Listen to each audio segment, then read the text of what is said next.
everyone. My name is Allison Katz-Mayfield. I'm a first-year MBA student at MIT Sloan and the student lead for the Coaching Analytics panel. I'd like to introduce our esteemed panelists today.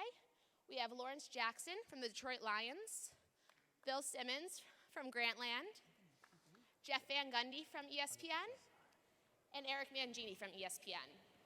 Our moderator for today's panel will be Daryl Morey, the GM from the Houston Rockets, as well as a co-chair of this conference. Today's panel is slated to end about 4:40. We'll stop with about 20 to 25 minutes left for some Q&A. So if you have any questions for our panelists at any time during the panel, if you could text to 37048 and text ask1 and then your question, or you can tweet us with the hashtag SSAC. And with that, I'm going to turn it over to Daryl to start the panel. Thanks. All right, thanks very much. We're actually, a lot of the tweets were requesting that we keep going on and on with Coach Van Gundy. So here we go. We got him back. Also joining us from NBA TV, he's late for practice, is Brent Barry. So we're excited to have him. Now we have a true basketball expert on the panel.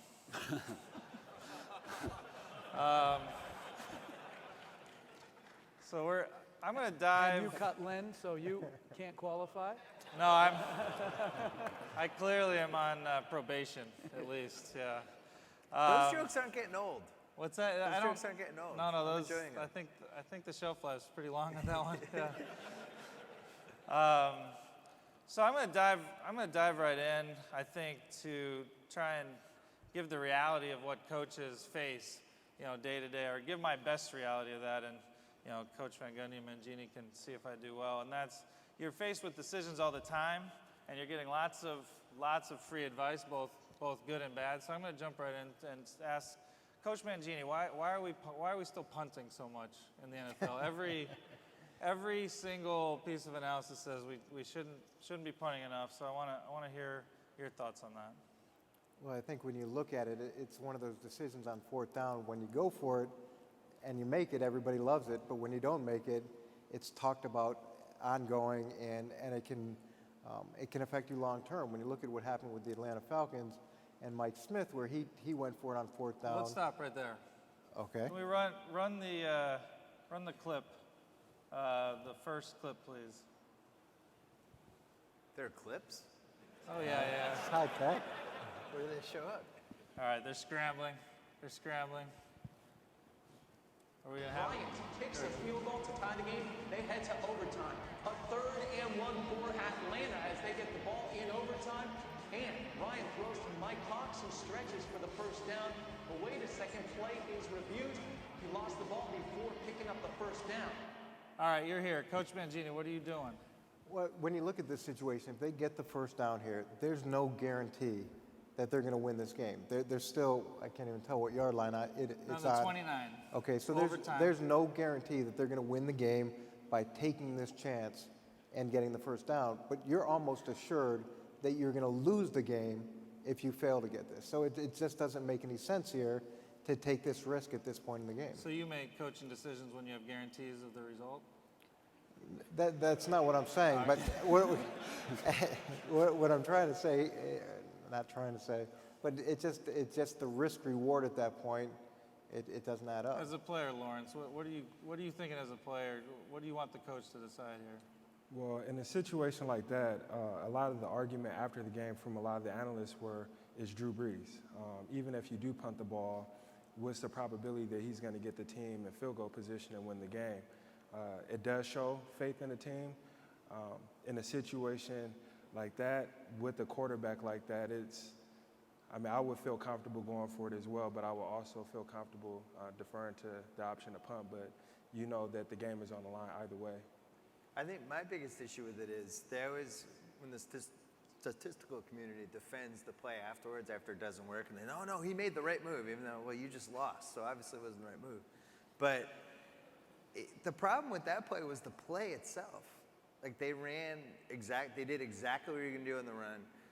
who were they? They were playing New Orleans. New Orleans stacked the line. Everybody was on that spot. They were waiting for them to run in that exact spot. And I don't think you could say like, well, they run for 4.5 yards a carry, because in that specific situation, it's not 4.5 yards a carry. You're running against a 10-man line basically. So that's when I think that argument falls apart. Yeah, but I don't think that's a fair assessment. I mean, to sit there and say it was the play call in that situation as opposed to making that decision. But I'm that's sure, part of it, though. Yeah, it is part of it. But any play that would have worked would have been a great play, and any play that would have failed would have been a poor play. It's if they had thrown the ball and not gotten it, would you have said, well, why didn't they run the ball? Well, this is the And same that's issue. typically what happens after the fact. The Patriots, when they had that 4th and 2 in Indianapolis, that play didn't work either. That was also not a great play. They ran like a quick Right, because it yard didn't and a half work. pass.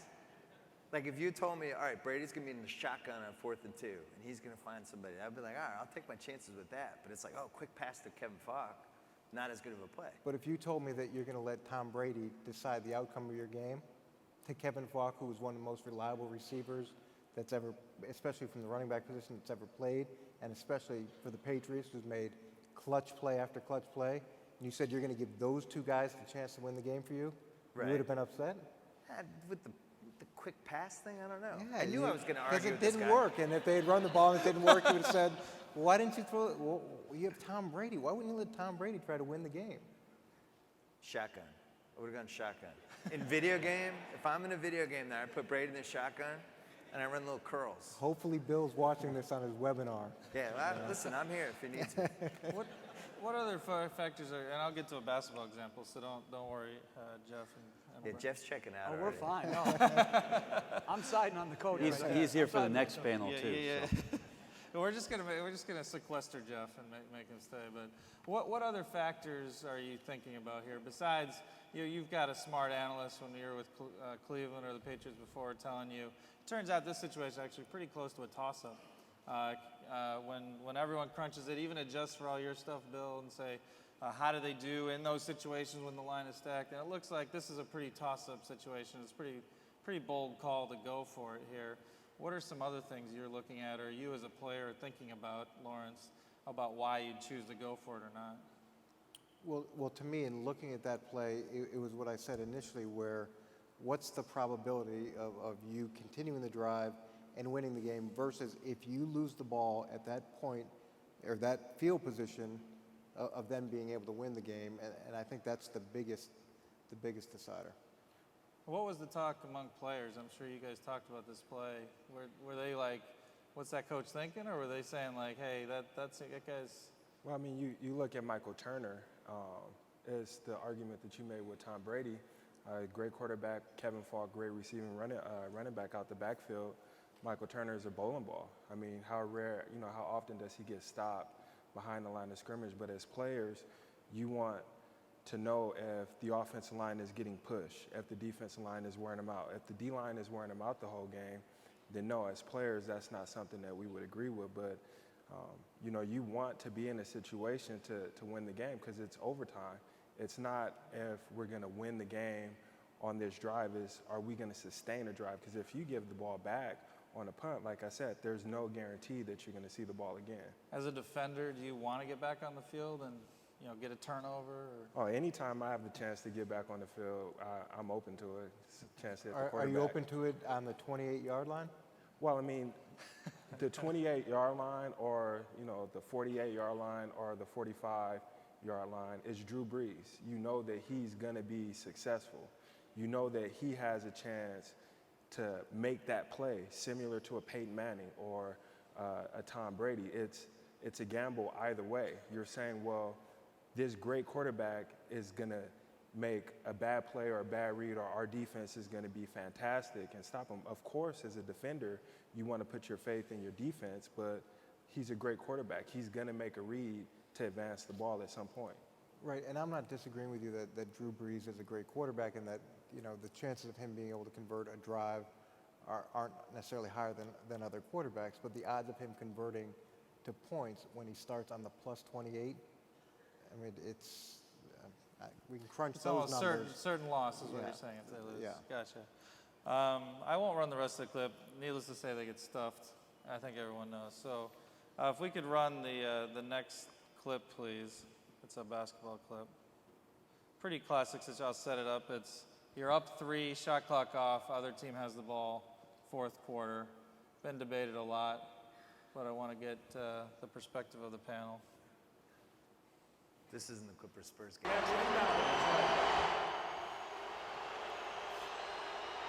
Somebody grab Korver right now. Go down and get him. All right. Okay, Coach Van Gundy, what are you doing here? 10 seconds. I couldn't see the time. Okay, 10 seconds to go. It's like 8 Bulls, seconds. Bulls, Rockets. We're on defense, Rockets. Derrick Rose has the ball. You're up driving 3. down the court. We're up 3. They have the ball. About 10 seconds to go. How'd you shoot free throws? You got Lowry and Martin? Yeah, Lowry and Martin's on the court. Yeah, but we're on defense. No, I know, but Yeah, sure. that has to figure into, Yep. you know. Well, what are the factors you're Well, I thinking would about? say this. The NBA this year has changed their interpretation where you can't dribble and as a guy is, you know, fouling you, throw up some miracle shot and then count it as a three-point attempt. So that gives the defense back some advantage. I would say last year, I would be more, we usually would want to take as much time as you could off until they crossed half court and then use your foul. But I would say, being it last year, I would have fouled as quickly as possible to take that away. Nowadays, Foul even at 10, you're saying? well, Or do you let it run off? They're in the backcourt. I'm going to be in the dribbling. backcourt. I don't feel comfortable at 10. I feel comfortable taking the foul like 6 or 7, but I could be convinced number-wise why it's a good play. Yeah, I agree with Coach. I think the rule change is changing significantly how coaches are going to coach those final 10 seconds because any continuation in the past in our league could be interpreted as a motion towards shooting the basketball. So a guy could be at the hash mark on an inbound pass with no intent to shoot, hear a whistle, and start to make the motion towards making a field goal attempt and be awarded 3 fouls. In that situation, I'm a coach. I'm waiting till the ball gets across half court towards the hash mark, and then as the player makes a move towards the basket, give him the foul, and then take my chances of that player at the free throw line. I've always, as a player, been more of a proponent of coaches fouling more often with a 3-point lead than any coach that I ever played for, and that includes Coach Popovich in San Antonio. I think the thought is, Daryl, most of the time that's a 32 or 33% shot. So you take your chances at the end of the basketball game being up 3 with those numbers that you're going to collect a miss. But in the way the game is refereed and in those situations, I would rather have a guy get up to the free throw line, have to do the make one, miss the second, get the rebound type of scenario, or force him to make both free throws and extend the game, like Coach said, assessing my free throw shooters that I have on my team and their chances of making 2 free throws on the other end. Let's say they didn't. And I would have punted. You would let's say they don't change the rules, so the rules are what they were last year. Any change? No, I was a big believer in fouling, particularly when they caught it with their back to the basket. I think when they're facing the court or facing the basket, to me it's not even a teaching thing because you're leaving it a lot in the hands of the official, and different officials are going to interpret the play, you know, differently. And despite what anybody says, home or road does make a difference on how they're impacted. Is there any psychology to what you're trying to communicate to the team? Yeah, I think, well, you would go over those situations in practice. This is what we're going to do. We lost a game. I still remember my first year with McGrady at home against Sacramento when they had their really good teams of Weber and Divac and those guys. I had him on Weber. Weber caught the ball behind the 3 with his back to the basket. As always. What? He was As afraid always, of the he said. clutch. He would turn away from the basket. No, I'm just no. helping your story. Not really, because he's the one that made the 3. So Must we have been were regular season. supposed to foul there, and we had gone over it in practice, explained the reasons why, and then didn't do it. Fakes the handoff to Bibby. You know, the old I thought I thought he was going to hand it off, and then he turns around, makes it. We lose in overtime, and that absolutely, the next time we met, you have to go at that, because if your best player, your best players have to absolutely be in lockstep with you as far as we're going to do exactly what we practiced, and we're not going to, in the heat of the moment, we're not going to make some decision. We're going to know what we're going to do. We're going to practice it. And then if your best player decides on his own not to do it, then you have diminishing results with the rest of your team. And so you hopefully have already gone through all these scenarios and explained why you think. And that if you're going to fail, just blame me. We're going to do it how we do it. And if they do what Brent said, we foul, they make the first, miss the second, rebound, kick it out for a three, they make the three and you lose, that's on me. Except for you soft guys underneath that didn't get the rebound, but we'll talk about that another time. Why don't we come back to that point, which is you're a big plan ahead guy, both in practice and you have a plan. Let's come back to that. Let's finish the clip, see what happens. I was going to ask a question. Here it is. Rockets up by 3. Down to 7 seconds. Down to 6. Rose has to stop at the three-point line. He gets it back. Rose takes a three to tie it. He ties it at the buzzer. There's scars on this game, yeah. So he made it, obviously. So and then we lost in overtime, yeah. So question, it turns out this is the opposite of the football example. It's actually hard to screw this one up. Way more than 90% of the time. Whether you foul or not, you're going to win that game. But as a coach, how does it feel? How does it feel? Yeah, how does it feel? Does it feel like you're going to win the game? What, when Rose is raising up? Yeah. No, you're not thinking like listen, whenever it doesn't work out, and you're always thinking of what could I have done differently, from like the play call, or you don't need the media to beat you up. You're already beating yourself up, except that hopefully you work your way back to your initial decision and why you believed as strongly as you did. You can make a great case for not fouling. I think you can make a stronger case for fouling, and I think it's you have to sell it. And I think when I went back and evaluated that Sacramento thing, I hadn't sold it hard enough why we were doing what we were doing, or I think there would have been more trust in the decision. So I think whatever you believe, it's as much how you sell it to your team as anything. Well, I want to ask you a question, Coach, on that, because I think when you have instances like that where you lose games that are either heart-wrenching or games where you feel like you're in control, and in the last 2 minutes or 2.5 minutes, you're piling up losses. At what point as a coach do you feel like you're losing your team? Obviously, you're not getting the message through because you're screwing up the end of the games. Your guys are not making the right decisions. But how much does it weigh on you as a coach to evaluate your team's ability to transfer the things that you're incessantly talking about in practice and them not being able to carry over? Well, I think in that particular situation, to me, it was if you were taking it as a normal possession, that was a well-defended possession. Because that at the end of the third quarter, you're feeling like, all right, that shot is well defended. That's what happens in our league. But in the fourth quarter, right, when you don't foul and you look, then you take it back and you look at the numbers of why you decided, and you're on, and Daryl, correct me, you're on the wrong side of the numbers if you choose not to foul, correct? No, actually, you really Or it's win 50-50. either way. And 50-50, and I think okay.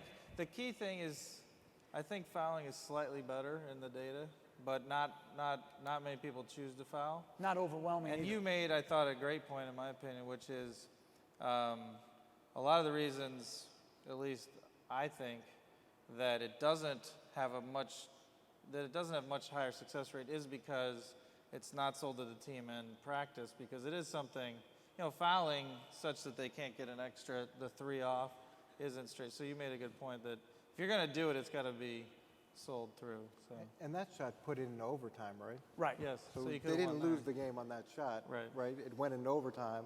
And I'm sure there were a bunch of things that happened in overtime where you could have won the game as well. And just to get back to your point about selling it to the players or that concept, that's often a struggle with offensive and defensive coordinators or any position coach where a player does something outside the scheme and makes a play. If you praise them at that point for doing that and give them an attaboy, it's reinforcing that they should do those things. I could not agree with you. You cannot tolerate in victory what you wouldn't tolerate in defeat. You have to be consistent with your corrections. Otherwise, if you then criticize the guy when he does it and it doesn't work, it's not right. It's not fair to the player, and it's not fair to the rest of the team. You've got to be consistent in both those situations. When is it appropriate for anyone on the panel to adjust the plan? I mean, I think all the successful coaches go in with like, here's what we're going to do this game, but inevitably the other team's going to do something that surprises you. Or when do you feel it's appropriate to adjust the plan, and how do you know when that is appropriate for anybody? Want to go first, Jim? I'm not a coach. Go ahead. Yeah.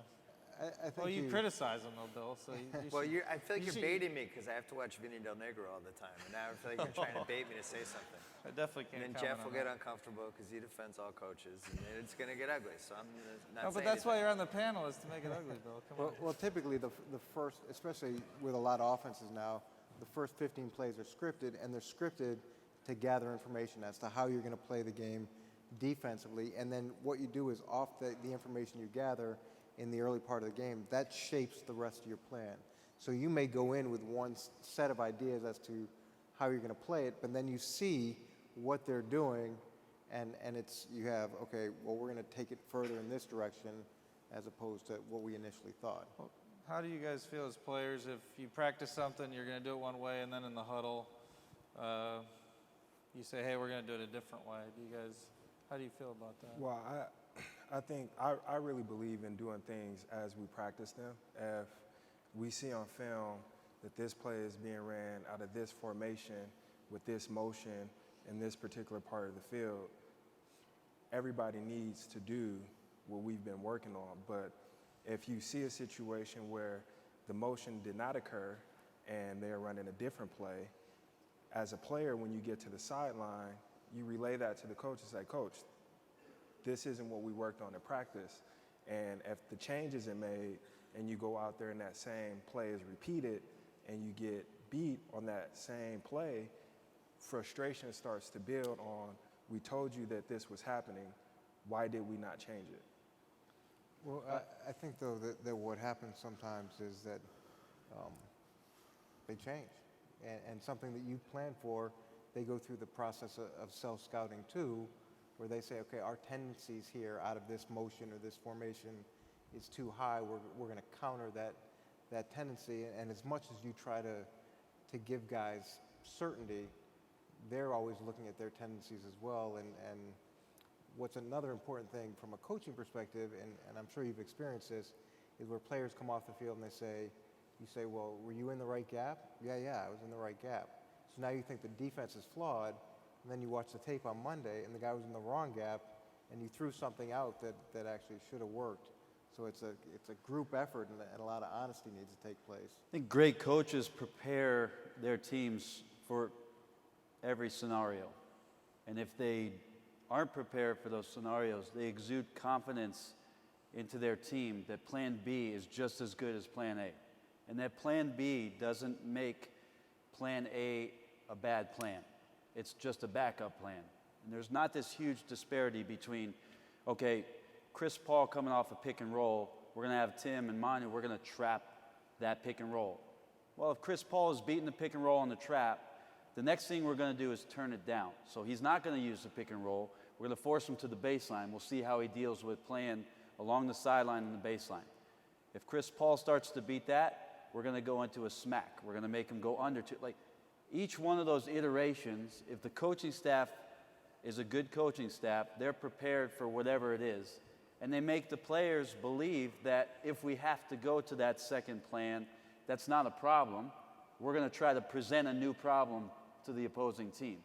That's how the best coaching staffs that I ever had an opportunity to play for as a player seem to operate. That's the way that my brother John said Coach Van Gundy never ran things. But in San Antonio, that's the way Coach Popovich, I'm kidding, he was his favorite coach. And those are the way that we operated, especially during runs where we were deep into the playoffs and had opportunities to win championships. And I think, Daryl, just to add, I think when you're a coach, you have to try to decide, is it a problem of effort or the plan? So if you're not getting, maximum effort to change what you're doing is going to have zero impact. So that has to be the first thing. Now, if you're getting terrific effort and it's still not working, then you have to be willing to say, okay, it's not what I thought it was going to be, and already have practiced these alternative, pick and roll strategies or whatever it may be.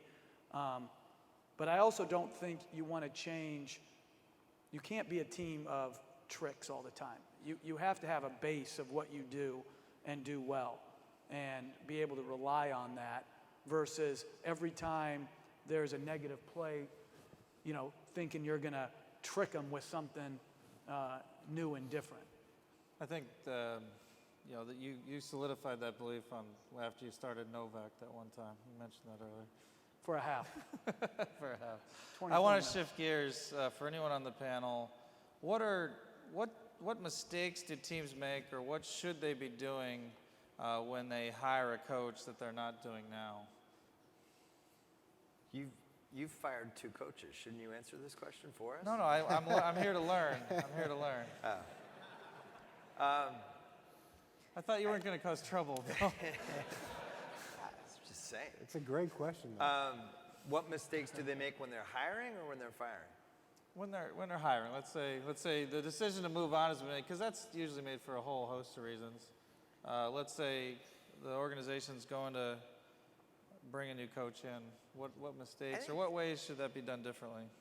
The thing that always surprises me in all sports is when somebody gets like their 4th chance. Like at that point, I can understand if somebody it didn't work out once and maybe even twice. There's always reasons, but when you get to the point where you're just going after recycled guys versus trying to take a chance on an up-and-comer, that's the part I don't get. Like who's a recycled guy? Well, I remember, for Because instance, I'm always interested in that because I see this name recycled being put to, are you saying Rick Adelman's recycled? no. Rick Adelman was a good coach. Okay, so, all right, Say give me a recycled. Coach right, Silas here's an in example. Charlotte. Yeah, Is he Coach Silas is a good Coach example. Silas Well, in hold on. The problem in Charlotte has, Yeah, this is a whole other has zero to do with coaching. Right. They're trying to be bad, and they're accomplishing it, and we have a league that rewards being bad, so which is insane on its front. The problem there is, does anybody they start, can they start for a championship level team? I think it's miraculous that he's won 4 games. I think he should be in the coach of the year that they've won 4 games. But I can't believe he's to defending a Bill's, coach. But to Bill's point, would you want somebody like that has been recycled as opposed to giving, do you want that's probably a bad mix, but a young guy to get the experience, knowing he's got a young team, doesn't he still get the experience of coaching the team? He's going to coach a bad team, and then he's going to be, quote, a recycled candidate because he'll never get opportunity number 2 because he'll have 4 wins on it. No one was complaining about Paul Silas last year, right? Well, I think it's actually more something that So happens Larry more in Brown, football. 2 years ago, got that team to the playoffs, and last year he's not good enough, so we got to get rid of him because he's too negative, meaning he's actually trying to coach his guys to do what they don't do well. And he's not like patting them all on the back and saying, hey, that's a hell of a job. Thank you so much for showing up at practice today. I really appreciate that. It's a joke. What's been overlooked there is who's running it and how it's being run. Why do we always go straight to the coach? Why don't we shoot up higher on the food chain, ever? I think in football, the recycling is a bigger issue. Because you even saw it like Wade Phillips was being rumored for jobs this year. It's like, haven't we seen the Wade Phillips era at this point? Like we've seen that over and over again. Oh, And man, I would let me, much hold on, rather hold see on, it. hold on. Wade Phillips, Yeah. Buffalo, pretty good. Yeah. You'll go No, I was there. You'll go 9-7 with Wade. Well, you can't go 9-7 with a lot of coaches. Right. Okay. I'd rather take a chance on a young guy though. So Dallas, he was fine until he won. So, all right, so you go young, and what if he fails? Then you go old, and then Well, what if then- he fails? You go young. If he And no one fails, ever then I'm looks dead. at the guys who are making the decision above And him. it's the same thing, Jeff. If you go players coach and then you go, the hard coach, and you just recite, you just keep changing philosophies. I think You one of keep the- tricking them I until the think GM. gets fired. I disagree with you. I think GMs take just as much heat as coaches these days. No, they don't. Oh, I totally disagree. Oh, it's not true. That's one of my favorite things to write about. No, hold on. They may No, take I heat. disagree. No, but they may take heat. But I would say this: when you have playoff failure, all right, or whatever, who goes first? I would say a GM gets, on Two the head average, you coaches. got your stat guy, 3 to 4 hires. For GM versus coach? Yeah, a GM gets to hire at least 2, usually 3 different coaches. I guess we have an example Well, of the panel. It's probably two head coaches in football and 3 in basketball. I don't know. Do you know? many? Seriously. What's the question? Maybe GMs Like are how just many? better. How many I'm trying hires? to. How many many head hires- coaches I don't do think you I got can to do hire? it. That's I how can't they do answer it. anything. How many hires does like an average GM get? Well, I don't know the answer to that. I know Okay. that you're right, Jeff, on this. I think GMs should get fired way more often. I agree. And they're not. They're on. I agree with Bill. They're on the hot seat media-wise. No doubt. But they're not on the hot seat in terms of necessarily job change, which should probably Well, it seems be. like because the owner works with the GM more directly, he probably makes excuses in his head because he's dealing with them more often. And like, well, for that. Well, Where with the coach, there's a buffer and you don't Well, have that. Daryl asked a question that started this was, what should happen? And there should actually be mandatory triangle meetings between owner, GM, coach, so that everybody hears what everybody's thoughts. Because as a head coach, you don't have nearly the interaction with ownership that a GM does, which Yeah. might be a pain in the neck to the GMs because they're hearing all these, constant ideas. But it also limits the perspective the owner's getting to the GMs more than a shared vision. Lawrence, if you've seen coaching changes, when you're a player, what are you rooting for in a coaching change? Like, what are you hoping for will happen that the organization will do? I think the most important thing is to identify the qualities and the characteristics of your team.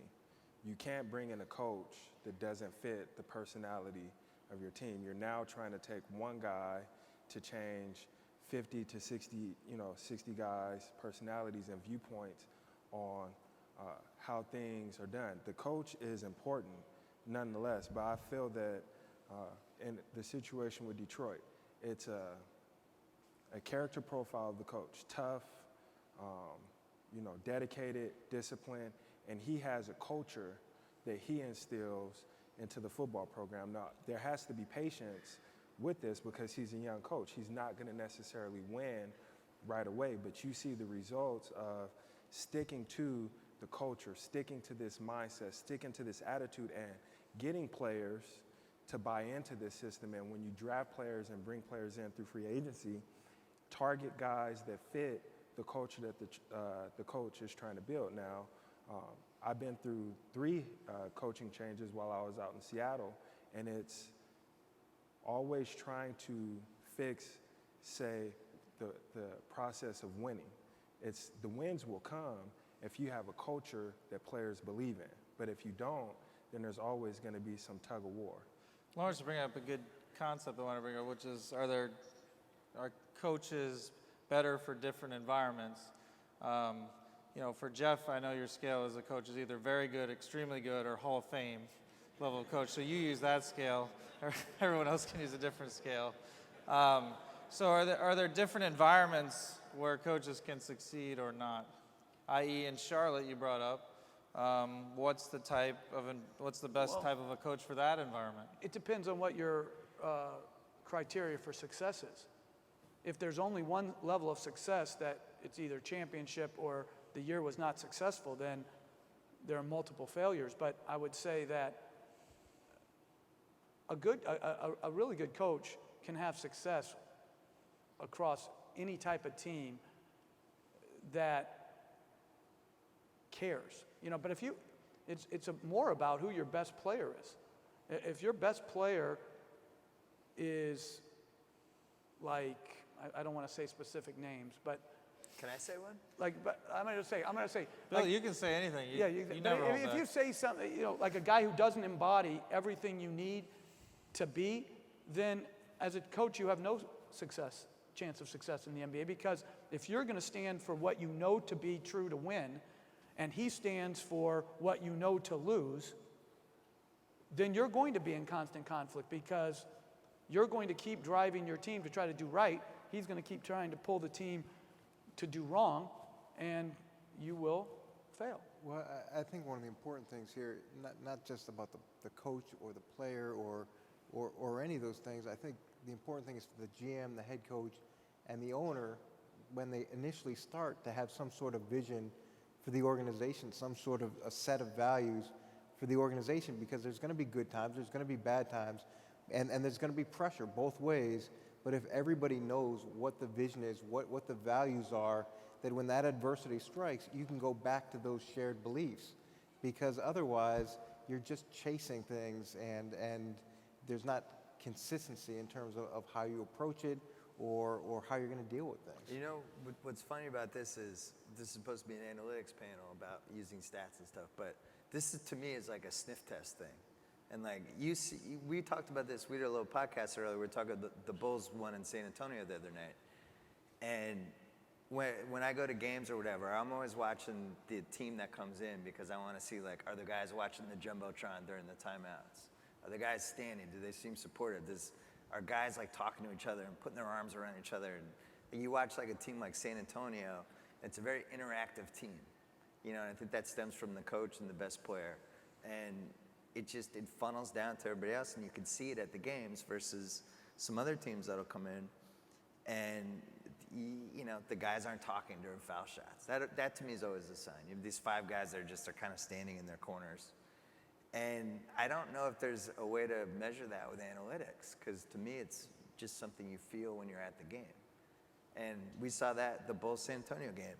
The Bulls, Lil Dang hit a big three to kind of clinch the game. That whole team was off the bench. They were just fired up. They were locked in. You could see it. And that's when you kind of know you have something good. I don't know how you measure that. And the other thing, too, Bill, is that if you know there's a team that's like that, you know you've got them. If you're a good team and you're playing against a team like that, as Coach well knows, you know you've got them. You've got them beat when it comes down to crunch time. You know they're not going to be together. You know you've got that edge on top of them. And those are two teams that I was watching that game as well. Those are two teams that play like that every night. You can turn it on, and they're like that every night, as opposed to watching like an Orlando team right now that has all this stuff going on, and you watch the way those players interact, timeouts, free throw situations. There's just not a lot of communication. There's just a lot of disconnect. They'll go through the game, and some of the guys will play hard, and they'll win a game. They're a winning team. There's too much other things going on to have that same continuity like you're talking about. Oklahoma City's like that too, in a good way. Like, that's another team that you watch and you feel like they're locked in. Mm-hmm. And Houston, I'll say Houston too. But to me, that stems from not just what happens. You could look at what's happening on the court or on the field, but my experience in Cleveland, when I was there, when Bill was there, is there wasn't that commitment to character with the group of guys that we had. And when things got tough, everybody scattered. When we got to New England, there was a true commitment to character. And when you have character guys, average becomes good, good becomes great, great becomes a Hall of Famer, because those guys work at the things that you're trying to instill. So it's not what's happening on the court or what's happening on the field, it's who you're bringing into the organization. And then what do you believe in organizationally to help make them better players, to help develop your human capital. It's what happens on the field or the court, that's stems from those decisions. So we want a strong culture that has all these beliefs, but you know, the reality is on a lot of teams there are very talented players that help you win that aren't necessarily buying into the program. How as either a coach or a teammate or a media person observing it, do you address that? You going to me? As a coach, you tell them. No, I mean, you got to be straight up. Listen, the coaching, there's many ways to be straight up. Some might, you know, like I think you need to do it individually, and then you need to do it in front of the team. You can't just hide behind closed doors where you're talking to one guy, but no one else knows when he, you know, didn't do his responsibility in a particular situation or a game, or if he's failing in practice to present a standard that you can live with, you got to call it out. I mean, I don't think there's any other way around it. And that's why I always laugh at the media, how they always have tried to portray Tom Coughlin. It's like the media wants soft coaches. They crave like these huggable guys. But when you're a tough son of a gun and you win, they're always like, yeah, I don't know if he can replicate that. And then when he does it again, now he's a Hall of Famer. Well, hello, when that ball was in the air in the Super Bowl this year on the last Hail Mary pass, the guy's ability to coach has not changed in that 4 seconds. He either was like great or he wasn't great. But that's what I laugh when I see the result leads to the analysis. If you're just going to go by wins, it's very easy to say who's a great coach. And this is why I don't like the recycled label, because if Robert Kraft had decided Belichick had to be labeled by what he used to be versus what he was at that time, your Patriots wouldn't have had one of the all-timers. And You don't let one the other chance, thing, though. Jeff, is No, but even- everybody, he couldn't communicate with the media. Who gives a shit? Jeff, and you know even- you are the media now, right? even Oh, when, yeah, all right. even when Tom Coughlin, But I don't care if a coach can communicate with me. He doesn't need to communicate with me. He needs to communicate with his team. Go ahead. I'm but sorry. I'm just saying, even when Tom Coughlin won, everybody said, well, he's changed. Yeah, they had to softened make up. him different, He yeah. couldn't be who he was. He must have changed in order for him to be successful. And look, I was here when Bill came, and Yeah. it was not well received. Yeah. It was not well received at all. And that first year when we went 5-11, and then we started out slow the next year, I mean, there were going to be 4 sale signs on the houses here pretty soon. You know, Right. That was the reality. I would argue the other way. I think it's when a coach deals with the media, I think it actually buys him time. When the no coach question. deals I well. know, I with know him. that. Yeah. I'm just saying it shouldn't be part of the job. For some reason, it means too much. I don't know why that is. I mean, I think even this year with the Red Sox plug here, Bobby Valentine, I think, is going to be a big hit these next couple months because he's so good at working the media, and the Boston media just covers the team so extensively that if you have this guy who is just feeding them meat every day, they start writing positively about him, and it can affect how the fan base feels. No, I agree with that. I just don't think it should be an element to how you hire somebody. I mean, I just, you know, I look at, you know, Tom Coughlin and that first, they tried to make such a big deal about him having this players committee. You know, that was the reason that they won. Oh, come Right. on. And look, in 2007, they were ready to run him out of town before he won the Super Bowl. And even at the start of this season, there was a lot of talk, has his message gotten old? You know, are the guys tuning him out? And they stayed with him, and he won again. And that idea about tuning out, like it's definitively one way or the other, I would say players have higher levels of listening at different points of the year. So, you know, they're not always going to be locked into every word you say. So that idea of tuning out, I think everybody, like a fan base, thinks it's either 100% all in or they've tuned him out and you can never recapture their attention again, and I don't think that's correct.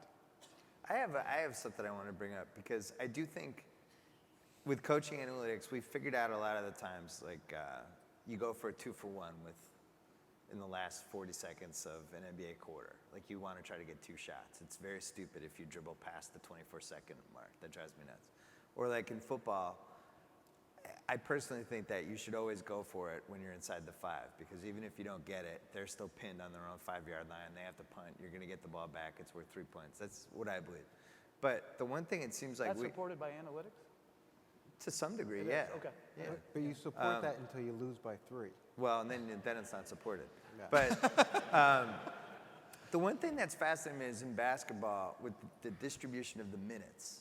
It feels like there should be a real science to how to do this. And I watch every coach does this differently. Like Vinny Del Negro, not to bring him up again, he keeps in Blake Griffin for the entire first quarter and then plays him the first 2 minutes of the second quarter and then rests him, which no other coach in the league does. So I'm always watching this going, is Vinny Del Negro like a genius with his minutes, or is this the single dumbest thing anyone is constantly doing? And I don't know the answer, and it doesn't seem like anybody else knows the answer. So what's the answer? Jeff knows. Yeah. Play your best players as many minutes as you have to win. But what should be the cycle? Should they Jeff play and I actually 9 minutes worked on- rest? Should it be 9 minutes Well, I rest think for it 6? depends. I think it depends on the player. Like we had Yao Ming. Yeah, I was going to mention Yao Ming. Go ahead, explain. Yeah. Jeff asked the great question to us, how should we use Yao Ming? And you had a way you're doing it, but you wanted feedback. And we figured out that if you played Yao Ming 48 minutes, that you'd win more. Even Yao tired was better. So unfortunately, we had to look at the bigger picture, and you can't play him 48 minutes every night, but even Yao tired was better than our next best guy. So we had to basically say, hey, Jeff, we can't help you, you know. But like, Brent, you came off the bench, and I think that it's so underrated for bench guys. People don't understand. Like, sometimes guys just can't come off the bench. They're better starting. Other guys are really good playing in 2, 8-minute spurts, and they can just light it up right away and be good. Like, did you ever feel like there was a right minute length for her to come off the bench? Like, how many minutes did you need to get going? I think that players who come off the bench and have impact on the game immediately, there's a lot of players in our league that can come off the bench, make an immediate impact, and then the longer you keep them out there, the more detrimental they could be to your ball club. That's the coach's decision to assess how valuable those players' minutes are and for how long can he be somebody we can take advantage of.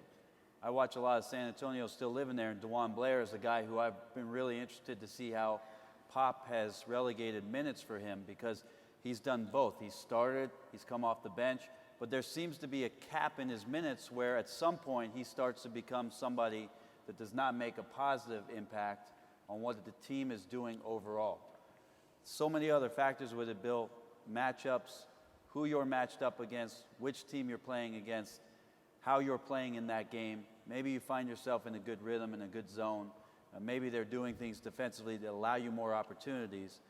But there are things where coaches settle into routines that allow players who do come off the bench to settle into a role that allows them to confidently go into the game to make a positive impact. To say there's a set number, throughout the course of the year, coaches fall upon that. But as a player, it's always appreciated that you know when that time is coming, much like John Stockton and Malone. I mean, they used to be on the clock. It was like... I'm glad you brought that up, because to me, that was, nobody's done that since. John Stockton came out at the 6-minute mark of the first quarter and the third quarter every single game, and he played till he was 75. So obviously that worked. So why wouldn't other teams do that with their best guys and just be like, every time you're coming out right here? Well, I think teams are trying to find ways. Again, back to Pop in San Antonio. Tim Duncan's averaging his career low in minutes, mostly because he's getting older, but he's saving them for the playoffs. But every year, he's taken away 2 minutes, 3 minutes of time with him off the floor, and still trying to find ways in which his team can be more productive. And he's been able to do that with 61 wins last year, and then being in a position there in this year without Manu having played 22 or 24 or whatever plus games. So there are coaches that are doing something like that, Bill, and they're very good at it, but it's a lot less strict, and there are fewer teams doing as strict as what you saw with Utah. I've got some questions from the audience as we wrap up. Coaches BTN says, this will be for Eric and Lawrence. When you finish a game, I'm going to rephrase the question. When you finish a game, what are the key pieces of analysis that tell you, okay, that was a good game, besides win or loss? that was a game we succeeded at, or that's a game we failed at? And for Lawrence, maybe you can address, what your coach emphasizes after the game, and Eric, what you look at. Yeah, well, one of the things that we'd always do as a staff is each phase would fill out an after-action report, things we did well, things we did poorly, suggestions for the next game, and you'd go through and you'd meet as a staff and talk about each phase of the game.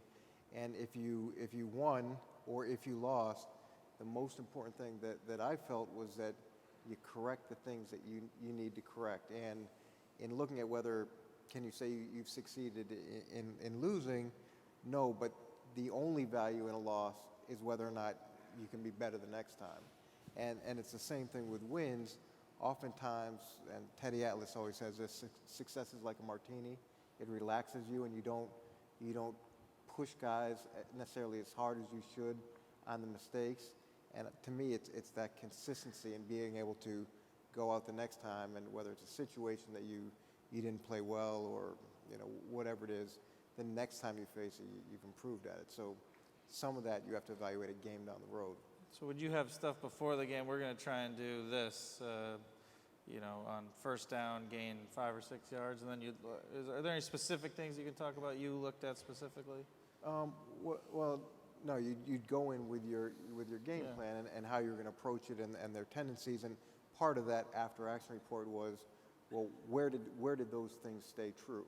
Mm-hmm. And if they didn't, if they weren't consistent with what we believed, where were we flawed in terms of our decision-making or our evaluation, anticipation of what we were going to get? How about you, Lawrence? What is your coach emphasizing after the game? If we win, it's usually we were able to dictate our style of football. We put ourselves in situations to continue to allow us to play Detroit Lion football. And when we lose, it's... Well, what does that mean? What's Detroit Lion football? Well, I mean, on every football team, I would imagine, you want to keep the chains moving. You want to have success on particular downs, whether it's a 4-yard gain on first down like you guys just mentioned, or, it's executing on second down or not getting into third and long situations. I think that when you look at a team like San Francisco, they do a good job with their defense on being able to dictate what the opposing offense does, and they did it throughout the year. And I think as a team, you always want to stay as close to the benchmarks that you set going into the game, whether it's executing the game plan, whether it's fulfilling a role as an individual player to help the team. But when you lose, it's usually being put in a situation where you cannot execute the way that you're supposed to execute as a team. What are you sick of the coach emphasizing to you? Say that again? What are you sick of the coach emphasizing to you as a player?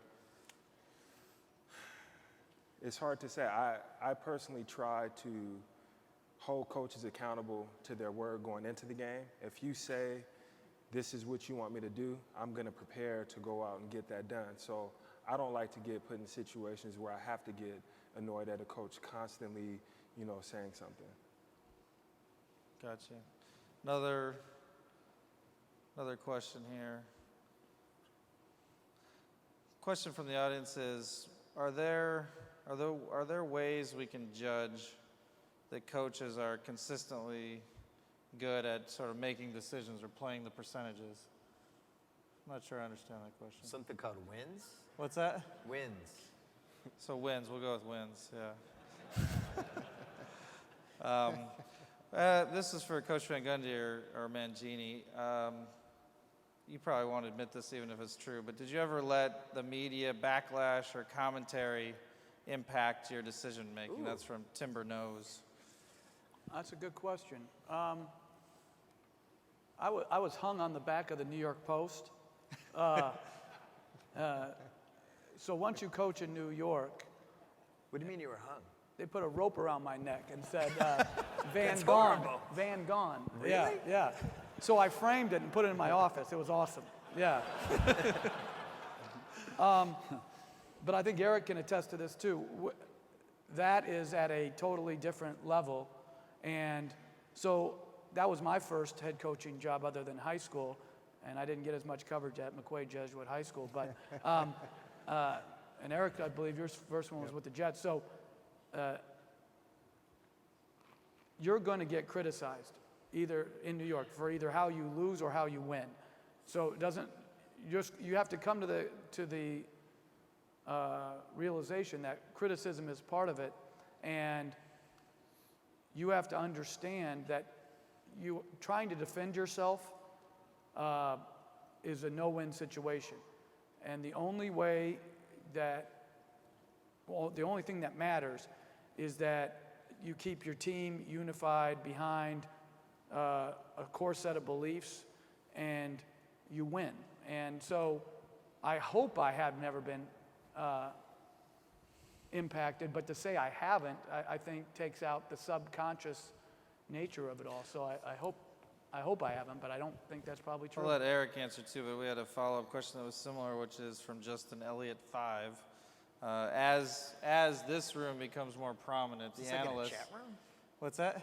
What are these names from? I don't know. These are the questions I'm getting. It's very advanced, Bill. Where's You should Justin try Elliott it. 4? Justin Elliott 5. So the point is, as this room gets more prominent, there's more analysis that going on fourth down is good. Does that environment make it easier for you as a coach to make some of those non-traditional decisions? Well, I think that what we've seen is even though the stats favored Mike Smith in that decision, the backlash was pretty significant. So I don't think that we've reached that point yet by any stretch. And just getting the point on the media, I think at the end of the day, the most important person that has to be happy with you is the owner. And that's why it's so important that you have gone through the steps of creating a vision with the owner, because if he's affected by the media, then you're going to be affected by it. When I live in Houston right now, and so Gary Kubiak, I think, benefited from that relationship with Bob McNair. They're 8-8 or 7-9 every year. I think it's 5 years. And Bob McNair did the unpopular thing. If he would have listened to his fan base, he kept Gary Kubiak on, who's such a class act. And this year they got rewarded. They added Wade Phillips. Their defense improved. So sometimes when it's easy to say, fire this guy, bring in this guy. Sometimes doing nothing except sticking with your guy, I think, is very important. Tom Coughlin. Tom Coughlin. I think Vinny Del Negro benefiting too in LA because Donald Sterling's not sure who's coaching the team. Right. Chris Paul's coaching. Can I say one more thing on the 4th and 2 with Atlanta? One more, then we got a wrap-up question. Here's the thing. This is a good coaching analytics thing. This is one of my stupid theories. You want to do something that the fans of the other team are sitting there going, oh, God, I'm scared of this, what they're doing right now. And I feel like when the Falcons went for it on 4th and 2, there's no way the Saint fans were scared at that point. They were probably excited, or 4th and 1. They were probably excited that they were going to go for it because if they stopped it, they won the game. Now, I talked to Colts fans after that 4th and 2 that the Patriots went for, and the Colts fans were like, we were terrified. We thought you guys were going to get it. Like that, we wanted you to punt. So if you look at it that way, maybe that's the best way to, maybe you have to hire consultants for It's the a new fans and the other analytics team. theory. Thank The you. scared, if the fan base scared is scared of fans. the It theory. does make sense though, because the fans kind of know telepathically, like, oh, this is going to be bad. Wrap-up question. What's something, in your role or in your sport that you wish you could know that you don't know? I'm stealing that question from my friend Rob Nyer from earlier. What would you want to know that right now we don't? Which 6th-round quarterback you can draft that's going to be Tom Brady? That's a good one. You going around? I'm you thinking want. still. You're never Skip shy me. to jump in, Bill. So. I'm fascinated by the minutes thing. This is my new thing. With the right number of minutes for each guy to play and how many players should play, and is there a science to that, or is it just totally random? Because I feel like there should be a Lawrence on the science. spot. I would say, when will the media look at players objectively off of their production instead of creating superstars that don't necessarily produce on a per-play basis as another player who may not have as much fanfare? So wide receivers, less attention. Defensive ends, more. something like that. Brett? You know, I guess from a coaching standpoint, the thing that I want to know is just how far is the ceiling for my player. I know that each player has potential to get better, but I want to know how, you know, where that is for my guy, so that I know going into the off season, I could get that guy to his potential. We're talking specifically about coaching. Well, great. Thanks to everyone on the panel and the audience. Appreciate it. Thanks.